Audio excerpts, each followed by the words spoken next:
أيا طالب العلم قم لا تنم فإن الزمان أيا طالب العلم قم لا تنم فإن الزمان. الحمد لله رب العالمين والصلاة والسلام على سيد الأنبياء والمرسلين أما بعد. أعوذ بالله من الشيطان الرجيم. بسم الله الرحمن الرحيم. الحمد لله الذي أنزل على عبده الكتاب ولم يجعل له عوجا قيما لينذر بأسا شديدا من لدنه ويبشر المؤمنين الذين يعملون الصالحات أن لهم أجرا حسنا. اللهم صل على محمد وعلى آل محمد كما صليت على إبراهيم وعلى آل إبراهيم إنك حميد مجيد. اللهم بارك على محمد وعلى آل محمد كما باركت على إبراهيم وعلى آل إبراهيم إنك حميد مجيد. رب اشرح لي صدري ويسر لي أمري واحلل عقدة من لساني يفقهوا قولي. اللهم انفعنا بما علمتنا وعلمنا ما ينفعنا وزدنا علما. سبحانك لا علم لنا إلا ما علمتنا إنك أنت العليم الحكيم. سورۃ الکہف میں جو 4 واقعات اور ان کے حوالے سے 4 فتنوں کا اللہ رب العزت نے ذکر فرمایا ہے، ان میں سے پہلا واقعہ اصحاب الکہف کا کل کے درس میں آپ نے سنا تھا. اس کے بعد دوسرا واقعہ اللہ رب العزت نے جو بیان کیا ہے وَاضْرِبْ لَهُمْ مَثَلَ الرَّجُلَيْنِ جَعَلْنَا لِأَحَدِهِمَا جَنَّتَيْنِ مِنْ نَخِيلٍ مِنْ أَعْنَابٍ وَحَفَفْنَاهُمَا بِنَخْلٍ وَجَعَلْنَا بَيْنَهُمَا زَرْعًا كِلْتَا الْجَنَّتَيْنِ آتَتْ أُكُلُهَا. اللہ رب العالمین نے بیان فرمایا کہ اے نبی، لوگوں کے سامنے ان 2 ساتھیوں کا واقعہ بھی بیان کر دیجئے جن میں سے ایک کو ہم نے 2 باغ دیے تھے. یہ اصل میں 2 دوست تھے، قریبی دوست تھے. یا تو مکہ کا واقعہ ہے یا مکہ کے قریب کے علاقے میں کہیں یہ دونوں دوست رہتے تھے. ان کے واقعے میں مال کے فتنے کا ذکر ہے، اور جیسا کہ ہم نے کل کے درس میں آپ کو بتایا کہ اس سورت کے اندر فتنوں کا بھی ذکر ہے اور فتنوں کا علاج بھی اللہ رب العالمین نے بتایا ہے. اور ممکن ہے کہ اسی مناسبت سے اس سورت کی ابتدائی 10 آیتیں دجال کے فتنے سے محفوظ رہنے کا علاج اور ذریعہ ہیں، اور 10 آیات میں سے بھی جو 10ویں آیت ہے اس میں بالخصوص اصحاب الکہف کی دعا اللہ نے ذکر کی ہے، جو اس طرف اشارہ بھی ہو سکتا ہے کہ فتنوں سے بچنے کے لیے ایک اہم ترین ذریعہ ہے کہ انسان فتنوں سے بچنے کے لیے اللہ سے دعا کرے. تو یہ جو باغ والوں کا واقعہ ہے اس میں مال کا فتنہ ہے. اور ایک بات یہ یاد رکھیں، خاص طور سے نبی صلی اللہ علیہ وسلم نے فرمایا ان لکل امت فتنہ وفتنۃ امتی المال. گزشتہ ہر امت کے لیے ایک اسپیشل فتنہ تھا، ایک اسپیشل خاص آزمائش تھی، اور میری امت کے لیے سب سے اہم فتنہ جو ہے وہ مال کا فتنہ ہے، جس میں بہت سارے لوگ ادھر ادھر ہو جائیں گے، فتنوں کا شکار ہو جائیں گے، حرام و حلال کی تمیز نہیں کریں گے. تو 2 لوگوں کا جو واقعہ اللہ رب العزت نے بیان فرمایا ہے کہ اے نبی، ان کے سامنے باغ والوں کا بھی، 2 لوگوں کا بھی واقعہ بیان کر دیجئے جن میں سے ایک کو ہم نے 2 باغ دیے تھے، تو وہ کافر تھا، اور جو دوسرا دوست تھا وہ مومن تھا. یہ دونوں دوست تھے.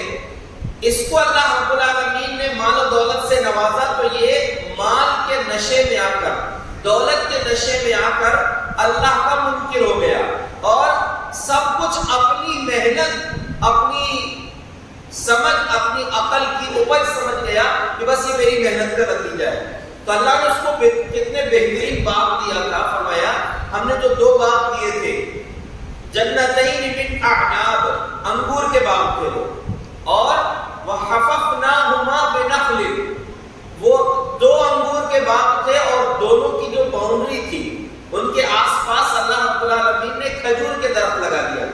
یعنی انگور کے باغ اور باؤنڈری جو تھی، یعنی بجائے دیوار کے وہ کھجور کے درختوں کی باؤنڈری تھی. ایک تو انگور کا باغ اور پھر کھجور کا بھی باغ سمجھی ساتھ میں. اور بینہما زرعا، یعنی کھجور کا باغ بھی تھا، ساتھ میں انگور کے تو باغ تھے ہی، کھجور کے درخت بھی تھے، اور دونوں کے بیچ میں کھیتی بھی ہوتی تھی، فصل بھی ہوتی تھی، اور ان دونوں باغ کے بیچ میں ہم نے نہر بھی رکھا تھا. یعنی ساری نعمتیں اللہ رب العزت اس انسان کو نواز دیا تھا. لیکن اس کی غلطی کیا تھی کہ اس انسان نے، اس باغ کے مالک نے اپنے اس غریب دوست سے کہا، کیا کہا؟ وقال له صاحبه وهو يحاوره انا اكثر منك مالا واعز نفرا. دیکھیے دوستی میں کیا ہوتا ہے. اسی لیے کل کے درس میں بھی یہ بات بتائی گئی کہ اگر فتنوں سے بچنا ہے تو اچھے لوگوں کی دوستی اختیار کریں. بلکہ نبی صلی اللہ علیہ وسلم کا فرمان تو یہ ہے، الرجل على دین خلیلہ فلینظر احدکم من یخالل. انسان اپنے دوست کے دین پر ہوتا ہے، اس لیے اچھے سے دیکھ لے کہ دوست کس کو بنا رہا ہے. آپ دیکھیں اگر آپ معائنہ کریں گے تو بہت سارے نوجوان دوستوں کی وجہ سے فتنوں کا شکار ہو جاتے ہیں. وہ کوئی ایک انسان تھا، ایک دوست تھا اس کا، جو کسی غلط فکر کی طرف چلا گیا، اس نے اس کو بھی دعوت دیا دوستی میں. یہ جو ایک لفظ ہے نا یہاں پر، وَهُوَ يُحَاوِرُهُ قَالَ لَهُ صَاحِبُهُ وَهُوَ يُحَاوِرُهُ. اس مومن کے دوست نے، اس نے جو باغ کا مالک تھا، اس نے باتوں باتوں میں کہا، یعنی دوستی میں جو بات چیت ہوتے رہتی ہے، ان باتوں کے دوران اس نے اپنے دوست سے کہا، انا اکثر منک مالا واعز نفرا.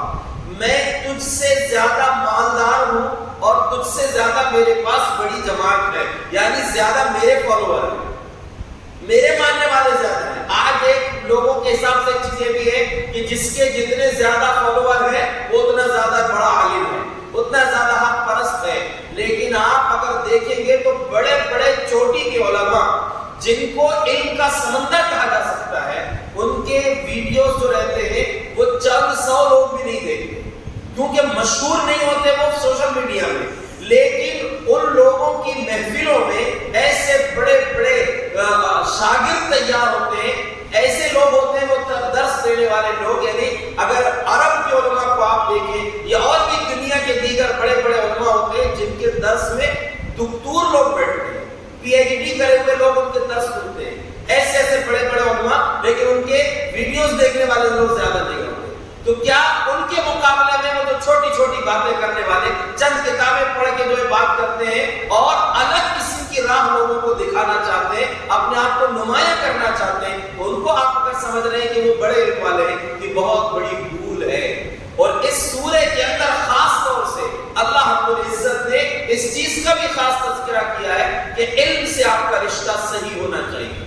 صحیح علم حاصل کیجئے، علم کی روشنی میں ہی آپ کو فتنوں سے بچنے کا راستہ ملے گا. تو اس نے اپنے دوست سے کہا. تو آپ دیکھیے جو دوسرا سبق ہے اس واقعے میں، اس باغ والے کی حرکت سے، اس کی ادا سے ایک سبق یہ ملتا ہے کہ اگر اللہ نے آپ کو دولت سے نوازا ہے، اللہ نے آپ کو نعمتوں سے نوازا ہے، اس میں کبھی غرور اور گھمنڈ نہیں کرنا، کبھی اپنے آپ کو بڑا نہیں سمجھنا. اللہ نے دیا ہے وہ اللہ کی نعمت ہے، اس پر اللہ کا شکر ادا کرنا.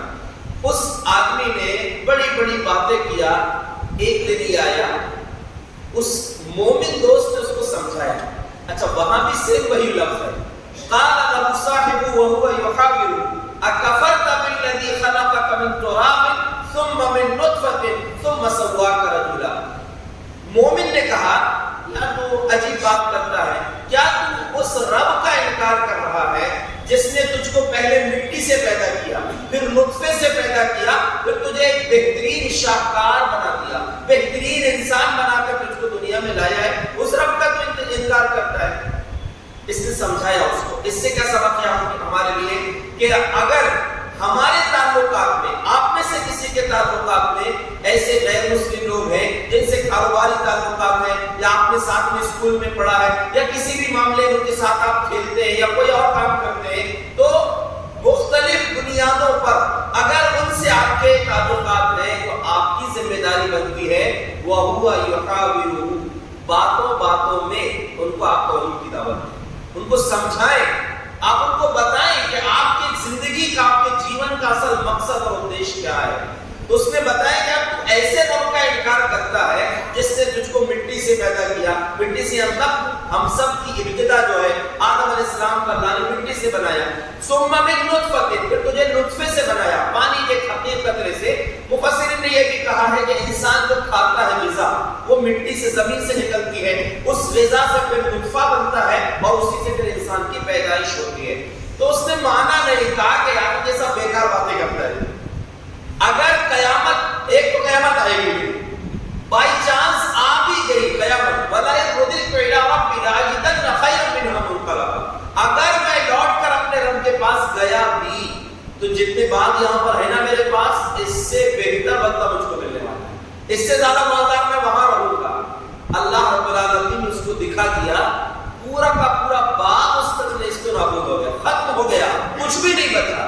تو اس نے افسوس کرتے ہوئے ایک جملہ کہا، لم اشرک بربی احدا، کاش میں اپنے رب کے ساتھ شرک نہ کیا ہوتا۔ یہاں پر ایک شرک کا کہیں سے کہیں تک کوئی ذکر نہیں، اس واقعے کے اندر کہیں سے شرک کا ذکر نہیں ہے۔ مفسرین نے ایک بات بڑی اچھی کہی کہ شرک کا ذکر یہاں کہیں بھی نہیں ہے، لیکن اس آدمی نے اپنی دولت کو سب کچھ سمجھ لیا تھا، اسباب کو ہی یہ سمجھ لیا کہ بس یہی سب کچھ ہے، اس نے مسبب الاسباب کو بھول گیا تھا، اللہ کو بھول گیا تھا۔ گویا کہ ایک قسم کا شرک اس کی زندگی میں آ گیا کہ اس نے مسبب الاسباب، اللہ کو چھوڑ کر اسباب کو ہی، دنیا کی دولت کو ہی سب کچھ سمجھ لیا۔ یہ پیغام ہے اہم ترین، دولت کو سب کچھ مت سمجھنا۔ اور آپ یہ یاد رکھیں، کوئی یہ نہ سمجھے میرے پاس تو بہت دولت ہے، سب کر لوں گا، سارے مسائل حل کر لوں گا۔ بڑے بڑے دولت مند دنیا سے رخصت ہو گئے۔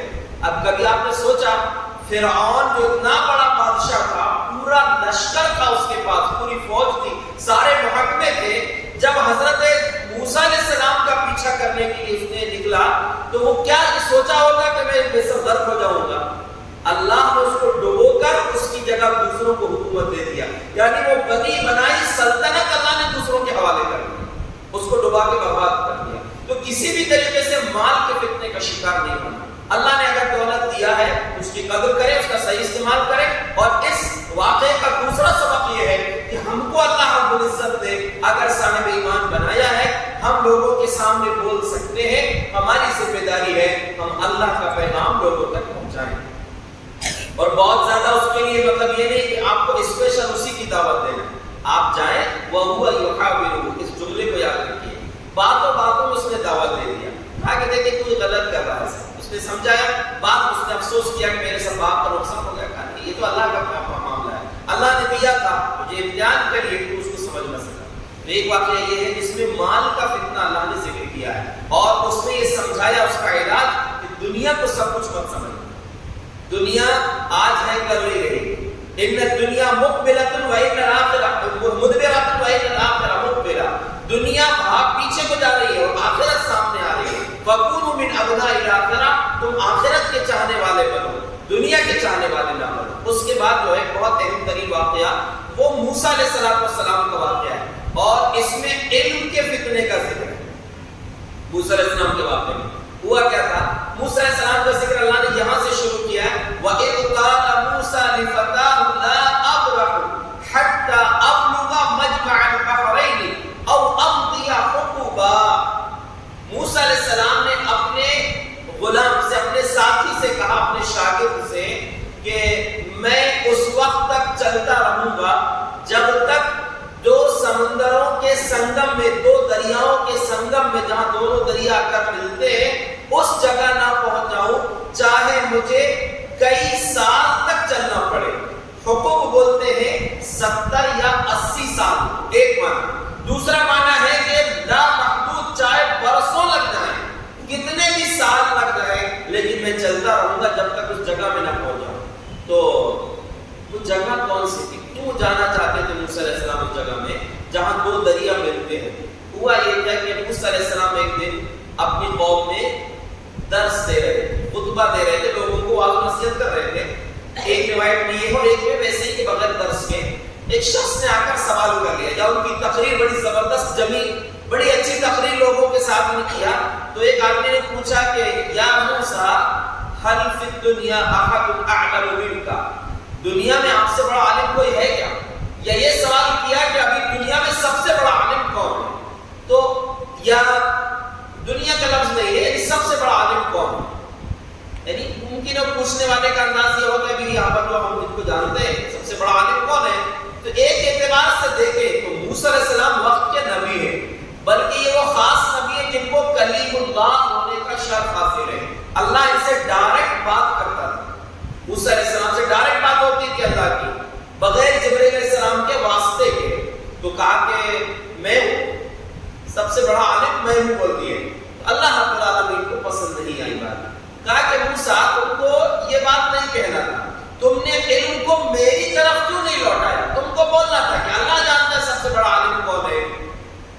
اب تم نے یہ بات کہہ دی ہو, یہ تمہاری بات ہم کو اچھی نہیں لگی. اب جاؤ وہ مجمع البحرین میں جاؤ, جہاں دو سمندر ملتے ہیں وہاں پر جانا. وہاں ہمارا ایک بندہ ملے گا, آتیناہ علما, جس کو ہم نے ایک الگ قسم کا علم دیا ہے جو تمہارے پاس نہیں. اب اس کے پاس جاؤ.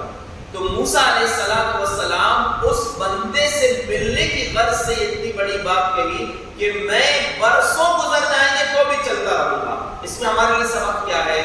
علم حاصل کرنے کے لیے سفر کرنا چاہیے. آپ کو تو اللہ رب العالمین نے آج کے دور میں آسانی دے دیا, آپ کے سامنے خود درس ہوتے ہیں, آپ کے پاس موبائل میں علماء کے بڑے بڑے علماء کے دروس موجود ہیں, ہم سن سکتے ہیں. یہ اللہ نے آپ کو آسانی دے دیا, لیکن کبھی ضرورت پڑے تو ضرور جانا چاہیے, بلکہ اہل علم سے ملاقات کرنے کی شرط کو بھی جانا چاہیے. کیونکہ جب کسی عالم کے پاس آپ جا کر بیٹھیں گے تو کچھ نہ کچھ اچھی چیز آپ کو ضرور مل جائے گی, کچھ نصیحت مل جائے گی, کچھ علم مل جائے گا. تو موسیٰ علیہ السلام, اچھا یہاں پر کتنی بڑی بات ہے کہ موسیٰ علیہ السلام نبی ہے, اور نبی ہی نہیں رسول, یعنی 5 اولو العزم جو پیغمبر ہیں, ٹاپ 5 جو پیغمبر ہیں ان میں سے ایک ہے موسیٰ علیہ السلام. اور ایک خصوصیت ان کی یہ ہے کہ وہ کلیم اللہ ہے. اتنا بڑا مقام ہونے کے باوجود بھی ایک ایسے انسان کے پاس وہ جانا چاہ رہے ہیں جس کے بارے میں اختلاف ہے کہ وہ نبی تھے کہ نہیں تھے. ان کے پاس جانے کو تیار ہے. ایسا بھی نہیں ہے کہ ابھی نکلیں گے دوپہر میں پہنچ جائیں گے, دوپہر میں نکلیں گے شام میں پہنچ جائیں گے, نہیں, برسوں لگ جائیں, لیکن ان سے ملاقات کرنا ہے اور ان سے علم حاصل کرنا ہے. اس سے آپ اندازہ کریں کہ علم کے لیے سفر کرنا کتنی بڑی بات ہے. ایک آپ تعجب خیز بات سنیں, حضرت جابر بن عبداللہ اکثر حدیث کی راوی ہے, بہت ساری حدیثوں کے راوی رہے ہیں, بہت ساری حدیثوں میں ان کا ذکر آتا ہے, یعنی حدیث کے راوی ہے, لیکن امام بخاری رحمۃ اللہ علیہ نے ذکر کیا ہے کہ جابر بن عبداللہ صرف ایک حدیث, جبکہ صحابی خود ایک حدیث حاصل کرنے کے لیے عبداللہ بن انیس رضی اللہ عنہ کے پاس ملنے گئے تھے. 1 مہینے کا سفر ہے, 1 مہینے کا سفر ہے. اس دور میں سفر ایسے آسان نہیں تھے. آج گھنٹوں میں, مہینوں کے سفر بھی گھنٹوں میں ہو جاتے ہوائی جہاز کے ذریعے. 1 مہینے کا سفر کر کے گئے تھے صرف ایک حدیث سننے کے لیے, جبکہ خود صحابی خود کو بھی بہت ساری حدیث معلوم تھی. تو علم حاصل کرنے کے لیے سفر کرنا چاہیے, علماء کے پاس جانا چاہیے, اہل علم و فضل سے ملاقات کرنا چاہیے تاکہ ان کے پاس سے آپ کو کچھ ملے. اور یہ یاد رکھیں, فتنوں سے بچنے کا اہم ترین ذریعہ ہے کہ صحیح علم حاصل کریں. اور جو علماء ہیں باقاعدہ, جن کے علم کی شہرت ہے, جن کے اساتذہ معروف ہیں, جن کے علم حاصل کرنے کی جگہ معروف ہے, ایسے لوگوں سے علم حاصل کرنا چاہیے. اور ایک بڑی تعجب والی بات آپ کو بتاؤں, ایک آپ کے پاس حسن المسلم ہوگی, حسن المسلم دعا کی کتاب ہے, اس کے رائٹر ہیں, تو انہوں نے جب وہ کتاب کو لکھا تو وہ اپنا نام نہیں لکھنا چاہ رہے تھے کتاب میں.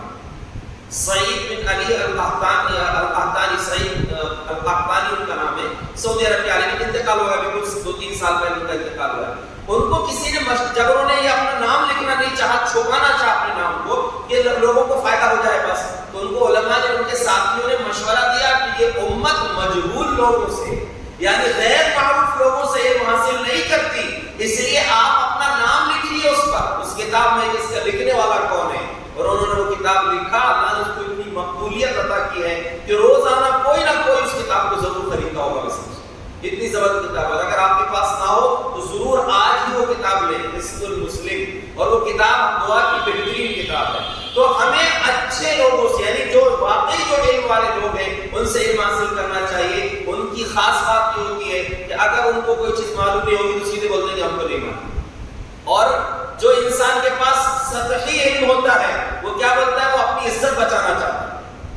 اگر نہیں جواب دوں گا تو میری عزت خراب ہو جائے گی. تو وہ غلط ہے. جبکہ علم کا ایک حصہ یہ ہے کہ آپ کو نہیں معلوم تو سیدھے بولتے مجھے نہیں معلوم. تو موسیٰ علیہ السلام ایک لمبا سفر کر کے اس کے پاس جانے کو تیار ہوئے. اس شخص کے پاس جس کو اللہ نے علم دیا ہے نکلے. اللہ نے ان کو ایک وہ دیا تھا علامت، ایک مچھلی لے کر جانا ساتھ میں. جہاں پر وہ مچھلی زندہ ہو کے تمہاری تھیلی سے نکل کے چلی جائے گی، سمندر میں چلی جائے گی، وہیں پر وہ ہمارا بندہ مل جائے گا. اب اپنے ساتھی جو ان کے ساتھی تھے، شاگرد ان کے وہ تھے یوشع بن نون علیہ السلام. یہ موسیٰ علیہ السلام کے بعد ان کے جانشین بنے تھے. تو ان کے ساتھ ان کو رکھ لیے، ساتھ میں مچھلی بھی رکھے. کچھ دور چلے تھے گئے، وہ مچھلی جو ہے نکل گئی اور ایک عجیب قسم کا سرنگ جیسی راستہ اس نے بنائی. فی البحر سربا، ایک عجیب سی سرنگ انہوں نے، مطلب وہ مچھلی پانی کے اندر گئی تو پانی برابر ہو جائے گا، لیکن اس میں سرنگ بن گئی تھی پانی کے اندر. تو وہاں وہ مچھلی غائب ہو گئی، چلی گئی. بھول گئے ان کے شاگرد. یہ پورا وہ دن چل لیے، پوری رات چل لیے اور دوسرا دن بھی چل لیا. دن خریف ختم ہونے کے قریب ہو گیا یا دوسری رات، پوری رات چلنے کے بعد جب دن نکل گیا تو کہا کہ آتنا غداءنا لقد لقینا من سفرنا ھذا نصبا. ارے لاؤ ناشتہ تو لاؤ، ذرا بھوک لگ گئی، تھک گئے ہو، ناشتہ کر لیتے. جب اس کو یاد آئی کہ میں تو بھول گیا، وہ انسانی الشیطان، شیطان نے مجھ کو بلا دیا کہ وہ ہم جہاں رکے تھے وہیں پر مچھلی اندر چلی گئی تھی سمندر کے. ارے میاں بتانا تھا نا، وہیں تو جانا تھا ہم کو، اسی جگہ تو ہم کو جانا تھا، تم اتنا لمبا چلا کے لے کر آ گئے. اور دیکھیے یہاں پر اہل نے ایک بات کہی ہے، آتنا غداءنا. موسیٰ علیہ السلام نے کہا کہ وہ ہمارا ناشتہ لاؤ، کھانے کا جو ہمارا سامان تھا وہ لے کر. وہ مچھلی بھی رکھی تھی، مچھلی ساتھ میں رکھے تھے، وہی کھانے کے لیے بھی تھی، لیکن اس سے پہلے اگر چلی گئی تو وہ جگہ ہو. تو اس سے کہنے نے ایک بات کہی ہے کہ اگر آپ کا خادم ہے کوئی تو لوگ کیا کرتے ہیں، خادم کو تھوڑا کم درجہ دیتے ہیں، اپنے ساتھ بٹھاتے نہیں کچھ لوگ کھانے کے لیے. ایسا نہیں سب لوگوں کا معاملہ ہو، کچھ لوگ اپنے ساتھ بٹھاتے ہیں، کچھ لوگ نہیں بٹھاتے. غلط ہے یہ. اپنے خادم کو اپنے ساتھ رکھنا چاہیے. اس کو آپ رکھ سکتے ہیں اپنے ساتھ میں اور کھلا سکتے ہیں، بالکل کھلانے کو نہ اس کو. اور اس میں خاص خادم، اگر آپ کا گھر پر خادم ہے، آپ کے کام سے روزانہ کام کرتا ہے تو اس کو پوری عزت دینا چاہیے. نبی صلی اللہ علیہ وسلم کا فرمان یہ ہے کہ اذا اتی احدکم خادمہ بطعام، صحیح بخاری میں بھی حدیث ہے اور دیگر کتابوں میں، کہ جب تمہارا خادم کھانا پکا کر تمہارے لیے لائے تو اس کو اپنے ساتھ میں بٹھا کر کھلاؤ. اور اگر وَإِن كَانَ الطَّعَامُ مَشْفُوحًا قَلِيلًا، کھانا اگر کم ہے، آپ نے مہمان بلائے ہیں یا کوئی آپ کا دوست خاص آیا ہے، آپ کو کھانا کھلانے کے لیے بنائے یا پارسل منگایا، آج کے دور کے حساب سے آپ نے کھانا کم منگوائے تھے، آپ نے نہیں کھلا سکتے بٹھا کر، فَلْيَضَعْ عَلَىٰ يَدِهِ لُقْمَةً أَوْ لُقْمَتَيْنِ، کم سے کم اس کو ایک یا دو لقمہ ضرور دے دو. ایسا نہیں کہ پورا اس کو محروم کرو. اگر اس کو نہیں کھلا سکتے ساتھ میں بٹھا کے تھوڑا بہت دے تو نہیں چکلو تم، لیکن اس کو محروم نہیں کرنا پورا. تو موسیٰ علیہ السلام نے اپنے ساتھی سے کہا کہ ہمارا کھانا، یعنی ہم دونوں اس کو کھائیں گے. تو کہا وہ تو مچھلی وہیں پر چلی گئی تھی، کہا وہیں تو جانا تھا. واپس پلٹے، اپنے قدموں کے نشانات دیکھتے ہوئے اس جگہ پہنچے. موسیٰ علیہ السلام نے دیکھا تو وہ حضرت خضر تھے. وہ اس کو جب ملاقات ہوئی تو کہا موسیٰ علیہ السلام نے کہ مجھ کو آپ اپنی شاگردی میں رکھ لیجیے، میں آپ سے جو آپ کو اللہ نے نیک اور بہترین علم دیا ہے وہ سیکھنا چاہتا ہوں. تو انہوں نے کہا کہ انک لن تستطیع معی صبرا، تم میرے پاس صبر نہیں کر سکو گے. موسیٰ علیہ السلام کو جو علم ملا تھا وہ نبوت کا علم تھا، یعنی وحی کے ذریعے ان کو ملتا تھا. ان کو جو علم ملا تھا اس کا معاملہ الگ تھا. کہا کہ تم میرے ساتھ صبر نہیں کر سکو گے. یہاں پر ایک چیز یہ ہے، موسیٰ علیہ السلام ان کی شاگردی اختیار کرنے کو تیار ہو گئے. اور محدثین میں بھی آپ کو ایسی مثالیں ملیں گی کہ جو اپنے سے زیادہ علم و فضل والے تھے، ان لوگوں نے بھی بعد میں ان لوگوں کی شاگردی اختیار کی. بڑے محدث چھوٹے محدث کے پاس بیٹھ کر علم حاصل کرتے تھے. تو موسیٰ علیہ السلام نے کہا کہ میں آپ کا شاگرد بننا چاہتا ہوں. تو یہ بھی ایک سبق ہے کہ جہاں آپ کو صحیح معنوں میں حق مل رہا ہے اور گرچہ وہ آپ سے چھوٹا بھی ہے تو آپ کو اس کے پاس علم حاصل کرنا چاہیے. نہیں کریں گے تو وہ ابراہیم علیہ السلام کے باپ جو ہے وہ اس نے کہا کہ تو مجھ کو سکھائے گا. ابراہیم علیہ السلام نے کہا تھا کہ میں یا ابت انی قد جاءنی من العلم من الرحمن فاتبعنی اهدک صراطا سویا.